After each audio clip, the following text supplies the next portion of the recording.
I'm curious why you're hyper aware of your ankles, first of all. Do you wear a lot of things that expose the ankle?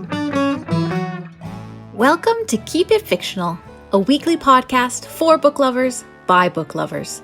Build your to-be-read list with Sadie, Liz, Virginia, Fiona, and Corrine from the Port Moody Public Library. Warning, this podcast contains strong opinions and may cause an increase in your library holds list. The days are getting shorter. The weather is getting cooler. The sweaters and the blankets are getting cozier. And there's a wonderful crispness to the air. The leaves are changing color and falling to the ground to crunch under our boots. It must be fall. The best time of the year, at least in my opinion. Hello, everyone, and welcome to another episode of Keep It Fictional, the book podcast from the Port Moody Public Library. This is Sadie, and I will be your host today. And I am joined by my book friends, Corrine and Virginia. And today, as you may have guessed, we will be diving into the feel of fall, or at least the colors of fall, or the timing of fall, or something to do with fall. So we are going to be discussing fall-themed or fall-colored books today. Now, I'm really looking forward to hearing about my book friends' choices. But before we get to books, I am curious, Corrine and Virginia, how do you feel about fall just in general? How does it kind of stack up with the other seasons in your mind? I like fall aesthetics. I do like the color scheme. I think that's very nice. Love a like red, orange, and yellow leaf. Love that. But in many ways, I also hate it because I'm cold all the time and it's rainy and it's dark. And fall is just like a prelude to winter. It's just like, hey, remember the good times that you had in the summer? That's done now. That's over. It's like a slow, painful end. And obviously, I feel completely the opposite of everything that Corinne just said. This is absolutely my favorite season because it's the perfect weather, perfect temperature, perfect everything. It's not too cold, not too hot. During the summer, it's like this is the only thing I get to look forward to is that it is going to end and fall is going to come. It has to come. And so it is the best thing. It's the best season. Everything is just perfect. So how dare you say the perfect temperature? How dare you? It was so cold today, and you get so aware of your ankles when it's that cold. I don't want to be that hyper aware of my ankles as I am walking. Anyways, Sadie, fall thoughts. I'm curious why you're hyper aware of your ankles, first of all. Do you just wear a lot of things that expose the ankles and the breeze gets in? So I'm just curious, just very curious. It's like when the cold kind of hits you and then you become aware of like each joint and bone and muscle in your fragile little body. I feel the cold very, very poorly. Like if I hold like an iced coffee for a minute, my fingers like ache for like 10 minutes afterwards. And so it's like I'm too aware of my ankles, which not are like naked, like hanging out, but because I usually wear like skirts, they're usually like in tights. And so they're a little bit more exposed to the elements than like, let's say, I don't know, my kneecap. My kneecap, generally have an awareness of, but like in the fall, I really become aware of those ankles and like the multitude of tiny bones within them. I don't think I've ever think that hard about my any body parts, period. So, okay. Okay, sure. Yeah, yeah. Well, as I think I've made abundantly clear, I love fall. Fall, in my mind, is, as Virginia said, the perfect season. I would argue that the beginning of fall is way too hot. And this temperature, like this morning, I was out there just like in my sweater and I was so happy about how nice and cool it was. And yeah, so I'm similar to Virginia, where during summer I just spend time waiting for it to end. I think, Corrine, I'm similar to you, but opposite, where heat affects me so much. And like the second I get the tiniest bit too hot, I'm so uncomfortable. And I think it's because I'm always hot. I'm like never not warm. And so I know it's in your mind, it's probably wonderful. In my mind, it's absolutely horrible. I would love to be cold just once, just once. So yeah, so that's why I prefer the fall, and I even like the winter. I do. I Come know. on. I know. I like snow. I like cold. I'm sorry. We need like a Freaky Friday situation where we could do like a body swap for one day just to like understand each other's point of view. And then like we could appreciate all the seasons. I think that's what the moral of that Lindsay Lohan movie was. It's definitely about seasons, obviously, about seasons. Oh, it was about the seasons of life. Deep, very, very profound thoughts for a Friday morning. Yeah. Well, how do you feel about fall, listeners? What are your thoughts on fall and the Lindsay Lohan movie, Freaky Friday? And Jamie Lee Curtis, is that the mom in that one? Yeah. Or the original, which I think was Haley Mills. Am I getting that name right? Yes, you are. And they're also making a sequel to the Lindsay Lohan, Jamie Lee Curtis, Freaky Friday. Yeah, I don't know what there's left to say about Regular Saturday. Just a day where everyone goes about their business as usual. Doing the same thing. Nothing different happens. We should clearly be writing movie plots. I think that's clear. Anyways, thank you, Corinne and Virginia, for weighing in on fall and Lindsay Lohan movies. All right, let's get to our books. I am going to go first today. And for my book, I was actually hoping to find something that had a bit more of a fall feel to it, kind of a fall vibe, something with pumpkin patches or corn mazes or just something like that, as I love it. It's wonderful. But everything I saw was either not very interesting sounding or had, I think one of the ones I was looking at had 100-person waiting list. So I wasn't really into waiting that long or buying the book that I had no idea if it would be good or absolutely horrible. So instead, I opted to go with a book that features fall colors. And coincidentally, the book does actually take place in the fall, which I think is maybe mentioned once in the full 500 pages, but that's okay because it still adds to the mood of everything. So this is the Dagger and the Flame, lovely oranges and reds on the cover. Doesn't really give you a fall feel, but that's okay. It has the color scheme, and that's what I was going for. Anyways, this is by Catherine Doyle, and it takes place in the fictional city of Fantôme. And Fantôme is a city of cobbled streets and dark alleys, secret catacombs, and a mysterious magic called Shade. The city is run by two rival guilds called the Cloaks and the Daggers. Now, each guild uses the shade magic to further their efforts. The Cloaks, who are the thieves, use it to mask their movements, weaving it into their clothing so they can hide in the shadows and disappear. The Daggers, who are the assassins, use it in a much darker way. They drink the shade, essentially turning themselves into shadows themselves and becoming nearly invincible killers who can stop a person's heart with just the touch of their hands within 10 heartbeats. If this dark magic is also slowly eating away at their bodies and their souls, then that's just the price that they have to pay for wielding this power. Now, the guilds were founded centuries ago by two rival brothers who had been the first to discover the magical properties of the shade-producing plant. Now, these two guilds keep their distance from each other, living under a shaky truce as they both vie for control of the city. Seraphine Marchand, or Sarah, has grown up around shade magic. Her mother is a shade supplier, harvesting the plant and processing its roots to create the black powder that holds the magic itself. She then sells it directly to the Cloaks. Sarah has helped her to prepare the magic since she was a child and knows the power that it holds. But her mother has always been very clear. They would never sell their supply to the Daggers, and Sarah was never, ever supposed to drink it. To drink shade was to give up your soul. When she wasn't processing shade, Sarah's mother ran a vineyard, growing the grapes on their small farm. It was a relatively quiet life, and Sarah was kind of okay with that. And then everything changed. Sarah came home one day from the fields to find her house engulfed in flame, and her mother's lifeless body lying on the ground, the tall form and unmistakable silver eyes of a Dagger assassin standing over for her. Sarah runs. Feeling the eyes of the dagger on her back, she runs and she runs.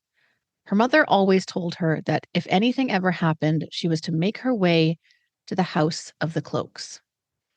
They would take her in and keep her safe.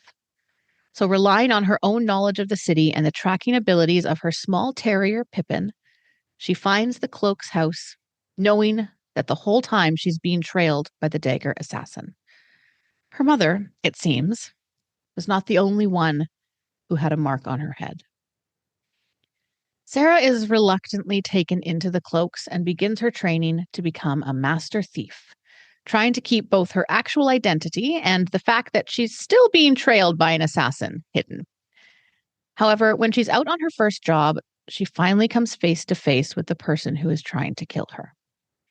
After a brief fight, she finds herself just heartbeats away from her last breath, with the dagger's hand wrapped around her throat. However, 2 heartbeats before her heart stops, the dagger's hand is suddenly removed. Sarah looks up into his eyes which are no longer the silver of shade magic, eyes that are now incredibly confused. Sarah should be dead, but instead, Sarah has somehow eaten away at every last drop of magic in the assassin's body. Sarah only has a brief moment to think about the reason for this before she takes a letter opener and drives it into the assassin's stomach. Ransom has been a dagger for half his life. He was taken in when he was 10 by Gaspard Dufour, the head of the assassins, and given a chance at a life that he never would have had otherwise.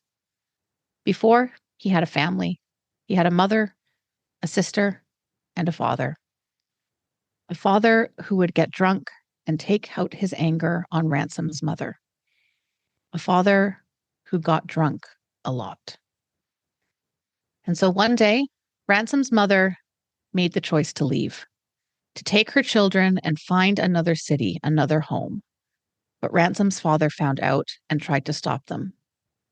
So Ransom puts himself in the way of his father's blows, allowing his sister and his mother to escape. When he wakes up, his mother and sister are gone, but Ransom is left, and his father is still there. So he's given a choice. He's offered the taste of magic, of power, of revenge. And his father becomes his first official kill as a member of the Daggers. He has been selling his soul to Gaspard Dufour ever since. He dreams that one day he'll be able to escape. He'll be able to leave this life of death behind and find his mother and sister and live a normal life. But until then, he must keep bowing to Dufour, the man who has, in a way, been like a father to him, who has been grooming him to take over the Daggers one day. And so he keeps killing for Dufour, finding small joys in the friendships he has with a few of the fellow Daggers. But his latest mark is different. She's young, for one, maybe even the same age as Ransom, and Dufour refuses to tell him why she needs to be killed, which makes Ransom curious. He starts to get close, but not to kill her, to find out more about her. However, when he comes face to face with her and witnesses the pure hatred in her eyes, he knows that he must complete his assignment. As he wraps his hand around her throat and shockingly begins to feel the magic drain out of his body, he doesn't know what to do. He knows even less what to do when she plunges the letter opener into his stomach. This is a story about Sarah and Ransom, about 2 rivals who are pitted against each other in a fight for their lives. But it is also the story that began centuries ago, when the lone sister of 2 brothers tried to end their feud and instead lost her life. It is a story of revenge, of a mother who will stop at nothing to finally take down the man who is responsible for the pain in her life, who will go so far as to create a city of monsters, terrible creatures who kill at random and terrorize the city, all with the hope that they will kill the one person that she wants dead. It is a story of a daughter who must now fix what her mother started while trying to discover the source of her own very powerful magic, all while trying not to fall in love with the enemy. So I actually really enjoyed this book. The reviews have compared it to Leigh Bardugo and Sarah J. Maas, which I think it does definitely have a very similar vibe to both of those authors. It is a bit dramatic at times, and the romantic elements can be a bit over the top sometimes. But overall, I think that both Sarah and Ransom are quite likable and sympathetic characters. And it's very easy to kind of be pulled into their story and their adventure as they try to figure out what exactly is happening in their city, trying to figure out how they can save the day without losing themselves to each other and losing themselves to the guilds that they are a part of and sold their lives to. I think that this is a book for anyone who's looking for a very classic YA fantasy romance. It has a strong dose of assassins, which everybody knows I really, really like. It has some found family and enemies to lovers tropes in it. So if you're a fan of those two tropes, then I think this would be a good fit as well. I think if you like Leigh Bardugo, as I said, Sarah J. Maas, even Scott Lynch's Lies of Loch Lamora, and then also M.J. Kuhn's Among Thieves, they all kind of felt like they had the similar vibe of like this city that's on the brink of disaster, and there's kind of rival gangs and guilds that are holding it together and vying for control. And yeah, you kind of have these people who are just trying to make their way in this city and figure out what to do. So I think that they all have a very similar feel to them. This one definitely had much more romance in it than at least Lies of Loch Lamora does. But I think that Leigh Bardugo, Sarah J. Maas, and M.J. Kuhn is pretty much right on par with those authors. So I think that if you enjoy those books or those authors, then this would definitely be a good fit. It's also the first book of a series. So if you're looking for something new that you can really get invested in, then I think that this would also be a really good fit for you. Like I said, I really loved it. I think that similar to the one that I did, it was a couple weeks ago, the Zoraida Cordova one, it kind of checked all the boxes that I was looking for in the moment. And it just kind of brought me back to my roots of what I love about YA fantasy romance. So this is The Dagger and the Flame by Catherine Doyle. All right. Next up, I think we're going to go to Kareen. Kareen, did you go fall colors, fall theme? How did you look at this category? Ooh, let's go with theme. Let's go with theme. Yeah, I'm going to say that fall is for reading because you don't want to go outside because the outside is horrible. So fall is for reading, and so I chose a reading-y theme. I'm also going to say the cover is fall colors. Yeah. Yeah, I'm going to say I and it happens. The story starts in fall, so I was genuinely surprised when I opened it up, and the first thing is like, oh, and we're in like mid-October, and I was like, fantastic, brief fulfilled. Does it stay in fall? No, but it returns to fall once more in a beautiful cycle of life. All right, so yeah, I did something a little bit unusual for this one, in that I am talking about a sequel that I have mentioned in the podcast before the first book as one of my most anticipated. And I'll be like the most honest in that I didn't love it. And yet, did I also buy the sequel? Yeah, I did, because I need it to be complete if I'm going to own it. So they need to be together on the shelf. You just can't have one, like the second book in a series hanging out without the first one, like a single snaggletooth in a mouth. So I bought the second one and was pleasantly surprised by it. I'm going to apologize in advance if some of the details are a little vague. I was reading this at approximately 1 to 3 o'clock in the morning, and so some of my memories are a little vague. But I think I've got the gist of it. Mostly because not much happens, so it's a little hard to do a summary of it. This is more about vibes. It's all about like the vibes. It's all about the vibes. So hidden in the Jimbocho neighborhood in Tokyo is a book lover's paradise. There is a street that is lined with second-hand bookstores. In fact, there are almost 170 second-hand bookstores that line this quiet little neighborhood. you're always going to find the story that you're looking for, and maybe 2 or 3 more books while you're there. The Morisaki bookstore is one of these. It's very small, it's very cramped, it's almost overflowing with books to the point where, including the proprietor, it can really only hold about 5 people at a time or risk total collapse. It specializes in Japanese literature, and it's been in the family for 3 generations. It is currently owned by our protagonist, 25-year-old Takako's uncle, Satoru. He has been devoted to this bookstore ever since he took it over after his wife Momoko left him. Now, Takako, in our first book, is having kind of a rough year. She just recently found out that her boyfriend is marrying someone else, which is an awkward state of affairs. And here's where my memory gets fuzzy. I'm pretty sure they also worked together, which is why workplace romances are always a terrible idea, because you can't escape from them because they're also at work with you. Unless it works out, which plays good for you. Good for you. Yeah, good for you. Some people on this podcast. But maybe you're the exception to the rule because it doesn't work for our protagonist and it's really awkward. She has to quit her job.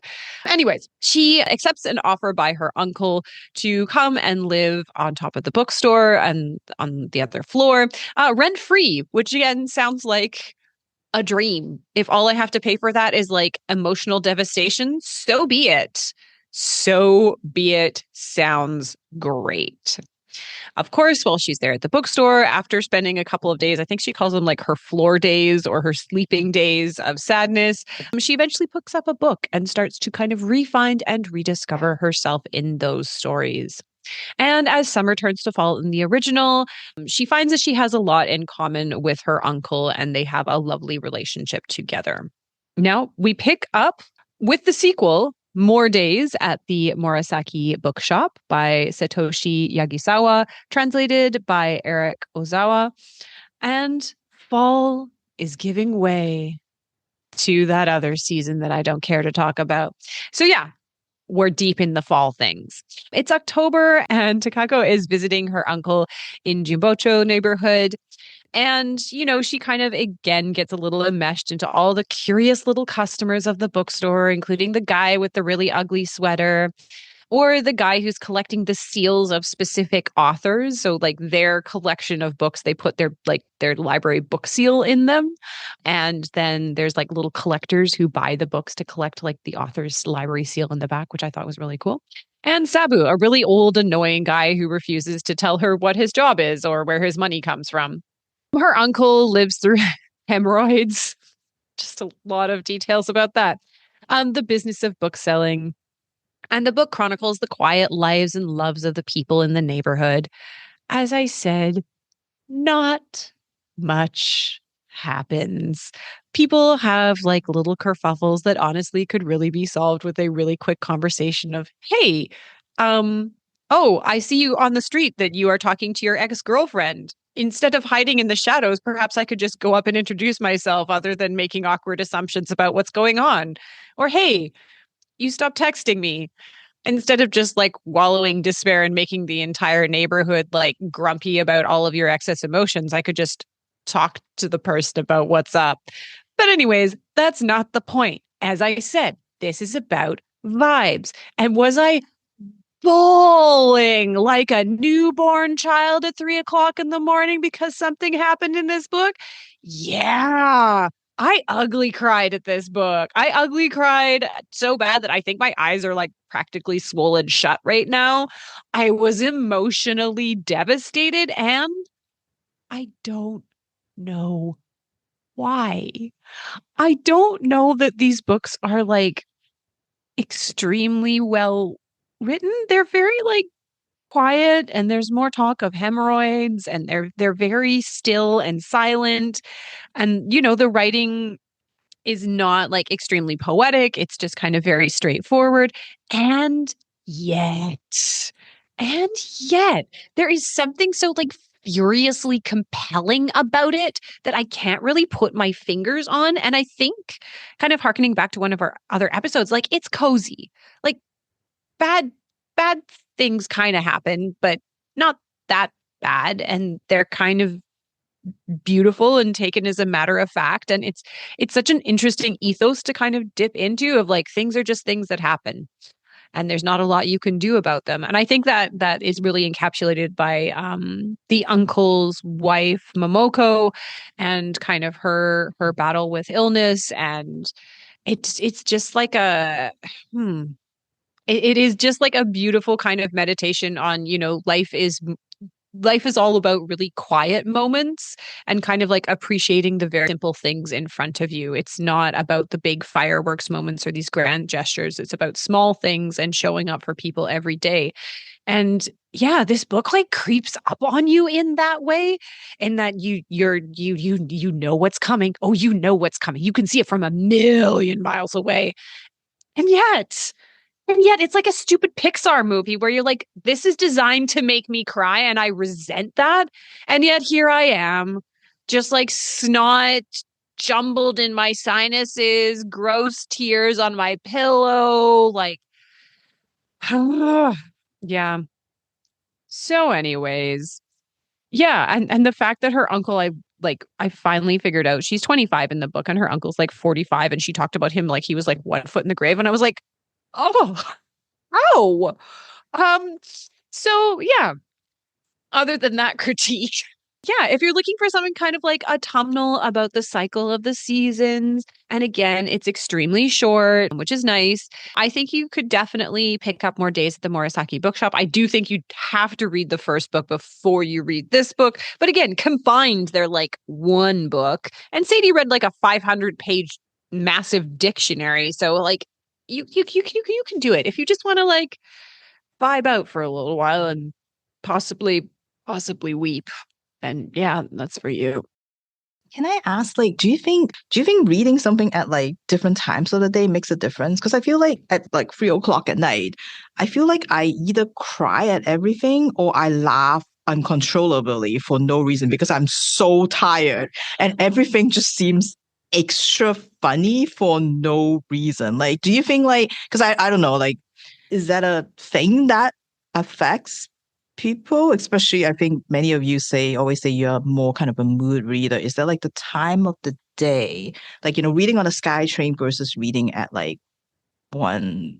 I think yes, but I don't know whether it has to depend with like at certain times of the day. I'm usually on the SkyTrain and I've only like openly wept on public transit like 3 times reading a book, because I don't like to have any emotion on my face when I am taking the public transit, so no one engages with me. But I do think like at night, because you're usually like more alone, you're kind of left with your thoughts. It's like a sadder time of day, like, and no good decisions are made after 2:30 a.m.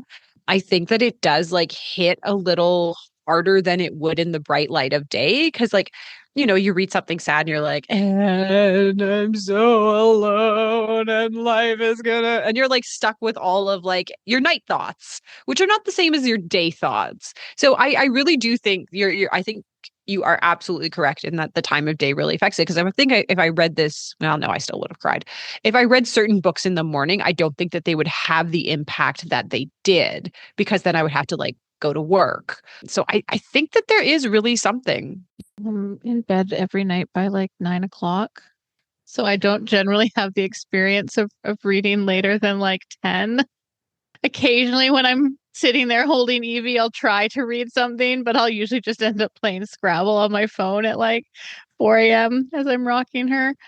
So I don't know how much I can actually put into this conversation, because I just tend to read the exact same time every single day. So I don't have like the overtired emotions that add to it as much. Yeah, like morning versus afternoon versus evening, like emotions. Because it doesn't need to be like wee horrible hours of the morning emotion. Yeah, I mean, I tend to just read before bed. That's the only time I have to read. So that's kind of, I mean, I do listen to audiobooks. I'll listen to audiobooks, but I feel like that might be a bit different when I'm driving. I try not to openly weep while I'm driving. Just find it's not as safe to do that. I always remember Fiona. I don't remember what book it was, but just explaining how they had to actually like pull their car over to the side of the road because they were crying so much from an audiobook. And I've never gotten to that point.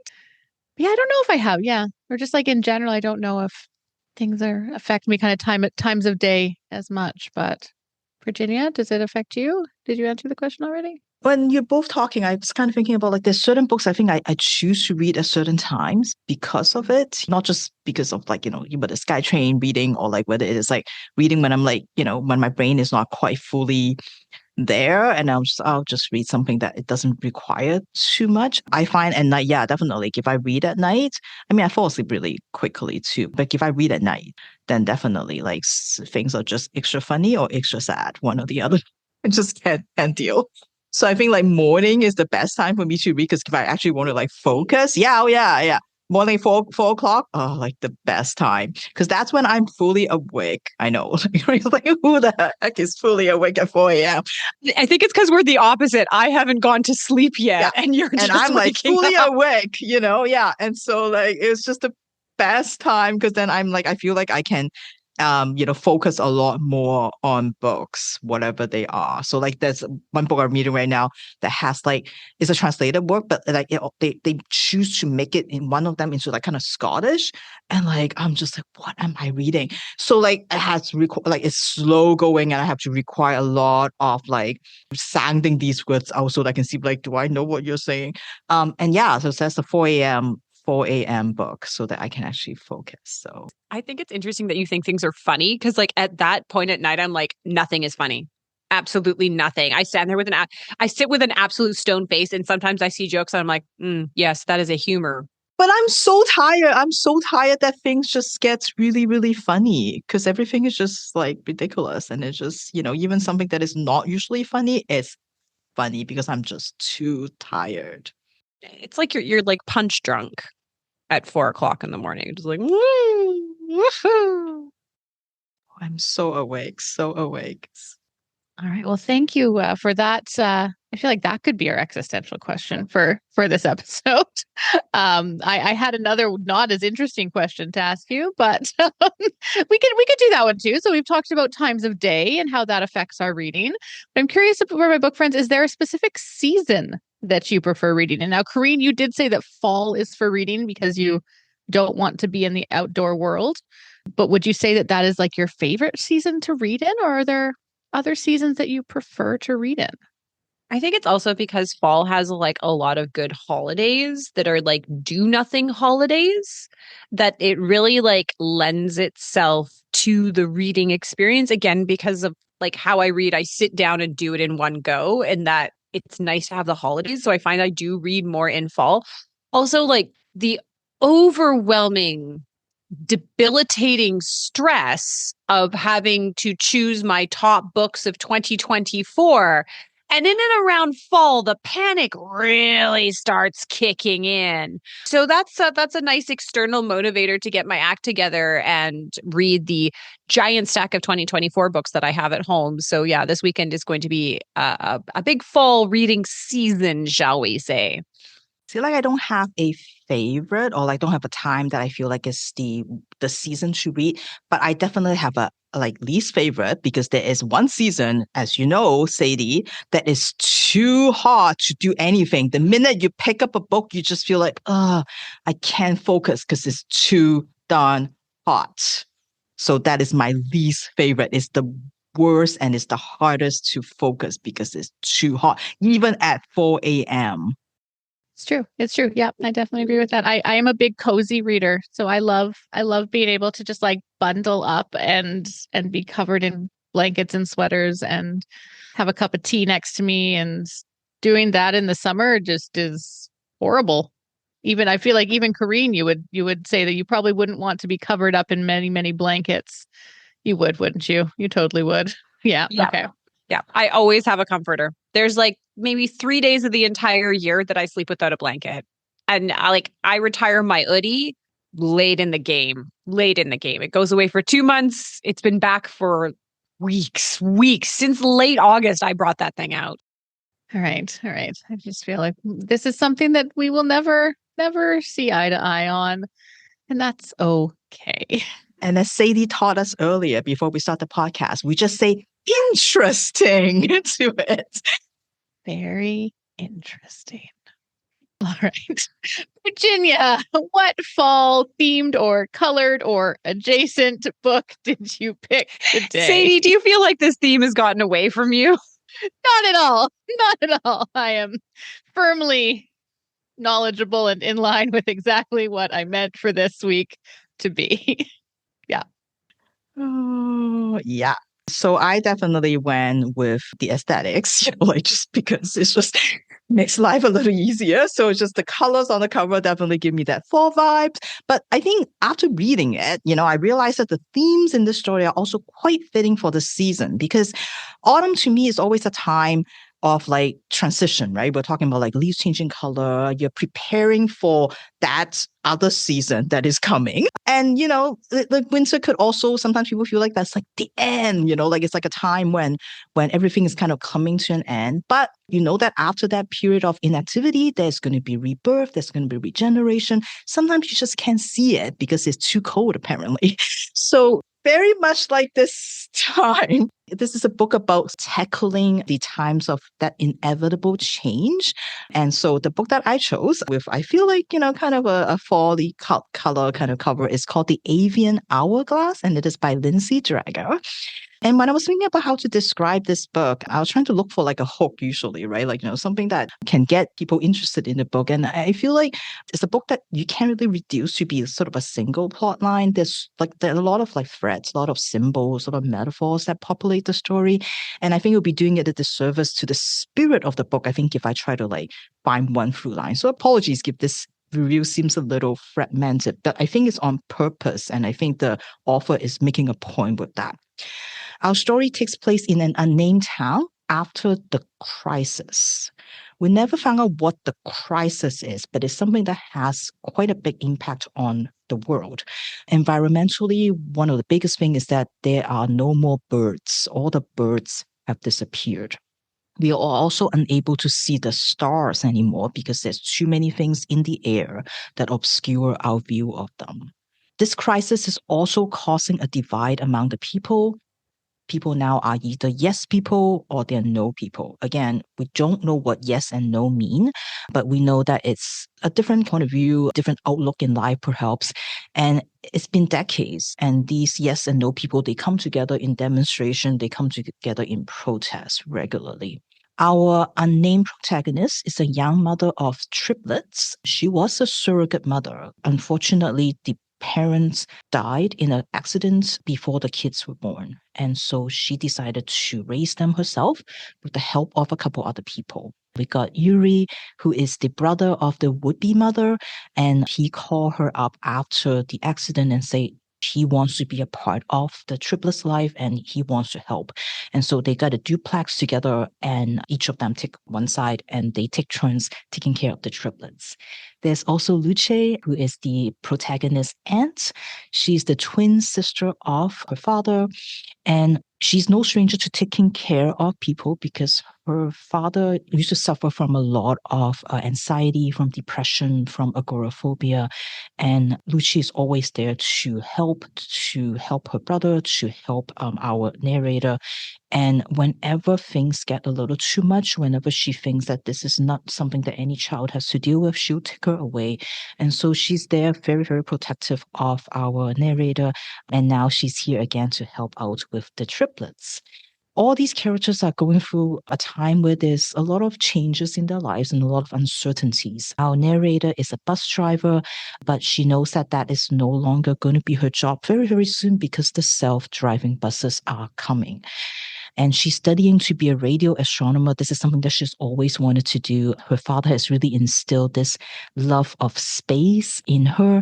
And so she's wanted to do this forever. But this is her 5th time taking the exam. And she has failed the last 4 times.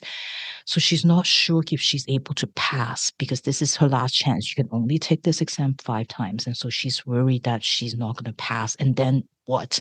Because, she will lose her job very, very soon. Yuri used to be an insurance salesman, and now he is a playwright. He's trying to write, direct, and star in a play about Icarus, the man who flew too close to the sun. And so he's wearing his wings, and he's trying to figure out how to end the play, and he's not really sure how this is going to work. Luce, even though she's just been promoted at work, is also having some issues because at night she keeps thinking like, what am I actually doing? She used to work at a factory, and the factory is like, exactly straightforward, what you're making. But now she works at the farm. The farm is actually like a data kind of center. And so her job is to maintain these computers, maintain these cables, but she can't help but wonder like, what is being transferred in these cables? What is being communicated? And what am I unknowingly helping to pass along? And she's kind of worried about that. The town itself also has a couple mysteries going on. Birds' nests have been popping up all around town because there's no more birds. So they are not made by birds, but they're made by people supposedly, and they're kind of human size. But each of the birds' nests is constructed based on how that particular type of bird will actually build a nest. So it's imitating the style of the real bird's nest. But nobody knows who is making them. Nobody knows why they're making them. And they're just popping up in different parts of town. The other thing that the people are also very curious about is these cement blocks that they have found. Our narrator is actually the first one to find one of these cement blocks that has the names of the planets on them. And the one that she found was a Saturn. And that was the first one that she found. And so now everybody in town is interested to find these cement blocks, and they're trying to figure out where they are located. And there's so many theories going on, and everybody's kind of going on like a bit of a scavenger hunt. The yes people and the no people all doing it, trying to figure out where they can find these planets. And there's a lot of stories and theories associated with them. Those are some of the main kind of storylines throughout the book, but there's also a lot of other symbols throughout the book, a lot of repetitions that kind of provide different entries into sort of the author's message and what she's trying to say, or what I think she's trying to say. Many of them are things about revisiting the past, and trying to understand the present. For example, in Luce's backyard, there's lots and lots of globes. These were all made by our narrator's two grandfathers. And they used to make them, and people will come to them with their globe and say, oh, this is out of date, I need it updated. And instead of like unpeeling what is on there, they will basically just tape the new map kind of over it. So in some ways, the history of what happened before, the old world, so to speak, are always there, waiting to be uncovered. And that also ties in with different people that came into this town that are from countries that no longer exist. Luce also has a love of etymology, very interested in how words came about, what are the origins. And so if you wrote the book, she shared a lot of that whenever a word came up. Our narrator also has a habit of rewinding a cassette tape. So you'll see her doing that very frequently, trying to go back to the past and listen to the tape again. She also has a lot of episodes of deja vu. And so from those, we get a sense of her past. We learn about her father, for example, from her aunts, talking about how he has a theory about life that really scares him, and that might have contributed to some of the anxiety that he was experiencing. He has lost his father now, but she bonded with another person in town who has also lost someone because the system has failed them both. And so we have times when they sit together, not quite ready to share the details about the people that they have lost yet, but they are sitting together, but apart in the same time in that grieving process. We also get to hear stories about her younger self, especially about the only person she's ever loved. It's a girl that she met when she was younger that she didn't know she loved until the girl is gone. They are basically both supposed to leave town together, but only the other girl did. And we slowly find out about their stories, about some of the things that happened to them. And in the middle of all of this, there's also a fable. It's called The Girl in the Vessel. There are many, many different versions that we hear, that all the different characters know. But in all of them, it's always about this one woman who is being kind of constrained, who's being trapped in this vessel, this glass vessel that is supposed to protect her. And inside, she can see out in her own little world. There's like fake stars, there's like, other things going on, but like she can see out into the actual world, and she wants to be there. And what happens when the glass breaks. So there's a lot of repetitions like that of like yeses and nos. There are lots of like refrains of almost kind of static from something. Like it could be the radio, it could be like the birds talking. So there's a lot of that. And I think all of these imageries can be interpreted as symbols for something. And I think they all contribute to that sense of loss, the sense of melancholy about what we have lost and that how the world has changed and how that change is very overwhelming because very often we feel that we don't have any control over what's happening out there, that there are too many horrible things happening and that that something is going to give the time where change is going to happen. There's going to be a clash. The end is coming and you don't know if you will make it out. You don't know what's on the other side. And I think anyone who kind of wakes up in the morning and be like, I can't, I just can't do it today. That sense is carried through with all the different symbols and all the different images and all the different little plot lines. And it does feel at times kind of suffocating that you kind of like, I don't know what to do. And it weighs you down and it makes you like, you can't move. However, I think the book is not just like doom and gloom. This is, even though it does make you feel immobilized in many ways. Even the way the chapters are numbered, it starts from 180 and it counts down into the end of the book. So you know that the end is coming, it's inevitable. But like the title's image, an hourglass, yes, time is running out. Yes, the sand is trickling down. You can see it. But we also know that once the sand settled, someone can flip that over. And I think that's what the book does, is that through all these symbols, all these different metaphors that Lindsey Drager, the author, tried to put in, it offers that hope. Yes, the world is changing. Yes, there might be new territories for us. It's things that we are unknown. But change itself is not new. It is a cycle that will repeat and has repeated. And I think it offers perhaps the book offers perhaps a different way of tackling that dread that we have. Near the end, there was a really powerful scene with the kids in the town. And I think that scene really kind of give us a way of like, well, this is one way out. How do we use the past, what we remember from the past to build that future? And yes, things are different. The materials that we use to build this future is different, is new. We've never done it before. But we can still use that and use what we know from the past to get that same result of wonder in the world, despite the losses that we might have already suffered. And it really kind of focused on like not getting stuck in thinking about something like in just one way, learning that maybe we can take a different frame of reference where perhaps like from somebody who doesn't know the past that we keep longing for and that we keep trying to rewind back to. Kids, for example, they don't know what that world is like. Some of the kids in this world doesn't know what a bird is, but yet they don't know what we know. But in their world, like it's not something that has vanished because that has never been there in the first place. We are trying to get back to it, but they have a different point of view. They have a different way of tackling this world. And I think that message of hope is like the hourglass that we can turn it around. We can have a different way of thinking, a different way of being. Things change. And a lot of things, you can look at it in multiple ways. One of the lines in the book, again, that keep repeating is that 180 degrees is both a line and a half circle. So it really all depends on how you look at it. So if you're looking for an introspective read, as you can imagine, something that, does drowse in the dread sometimes, it could be fairly challenging to read, especially when you're not feeling it, and it does kind of feels hopeless, but it does make the reader work to find that hopefulness. And it is there. I think there's so many different, I think that's why the author uses so many of those different images, because I think for each person, we all have our different crises. We all have different things that are hard for us and that are challenging.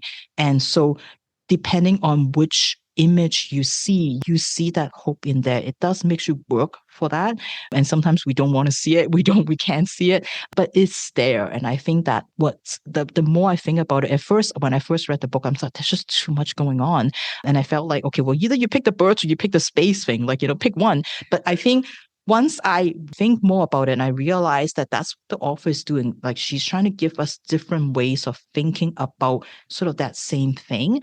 And for different people, different things will work. And I think that's sort of the message. So, it got kind of like a really beautiful imagery in the book. It's got some very dreamlike kind of prose. So if you are into that, then this book may be for you. It is called The Avian Hourglass, and it's by Lindsey Drager. Wonderful. Thank you, Virginia.